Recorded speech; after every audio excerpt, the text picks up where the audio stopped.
Today we're going to be taking a look at the best roof rack options available for our 2018 Ford Escape. When looking at our best roof rack systems available, we have these three to choose from. Up at the front we have the Rhino-Rack Vortex Aero Roof Rack system. Here we have the Thule AeroBlade Roof Rack system. And finally we have the Yakima JetStream Roof Rack system. Now all these three roof rack systems are great, but they do have some differences, and that's what we're going to be focusing on here. And the first big difference between these three is going to be, of course, the shape of the bars. Both the Yakima and the Thule are going to be arrow-shaped, with the Rhino Rack having this elliptical shape here. Now there's really no advantage or disadvantage one way or the other. They're both going to help cut down on wind, noise, and drag while you drive and everything, so you don't have to buy any aftermarket fairings. But another big difference is going to be how they actually attach to your factory-raised side rail. With the Rhino Rack, it's going to have a clamp style where it comes from either side and attaches and tightens down that way. While with the Thule and the Yakima, you're going to have these rubber-coated steel straps that wrap up underneath to the inside and tighten down that way. And that's going to actually provide a little bit more peace of mind for you, because you know it's not going to go anywhere. Now, I know that the Rhino Rack isn't going to move once it's installed and tightened down, but that strap up underneath and that complete coverage around your actual bar is a factor for some. All three roof rack systems have strips up at the top that can be removed, and you can utilize TTrack Accessories with this. Now, however, Yakima and Thule both have slight advantages in this. For one, with Thule, you don't have to remove the rear end cap to gain access to your TTrack accessory slot here. Instead, you just push open the end cap here and you have direct access to that TTrack accessory right off the bat. With both the Rhino Rack and the Yakima, you have to remove the end caps completely to gain that access.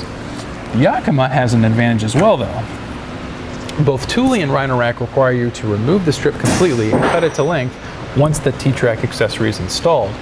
With the Yakima JetStream though, you simply push down the rubber strip and slide your TTrack accessory in place, and you don't have to worry about cutting or making any embarrassing cuts onto your strip, which may not work out in the long run.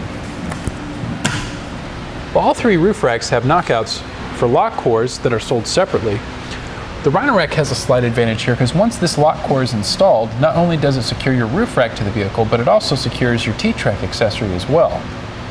While with both Thule and Yakima, those are going to be on the actual pads here that attach to your factory-raised side rails, so only the roof rack system will be secured to it.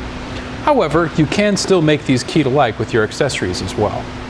All three roof rack systems come with the tools necessary to tighten it down to your factory-raised side rails. Thule does have the advantage because it actually has the tool that comes with the foot pack itself, so you can take this off or put it on at your leisure wherever you go. With the Rhino Rack system, it has this blue tool here with the curved edge to it. While you tighten it down, that's going to straighten out to let you know you're not going to over-tighten it. Yakima also has a tightening tool with an indicator on it, which, as you tighten this down, it'll give 2 or 3 audible clicks, so you know you're not going to over-tighten it as well. Another difference between these roof rack systems is going to be how they sit on the factory-raised side rails.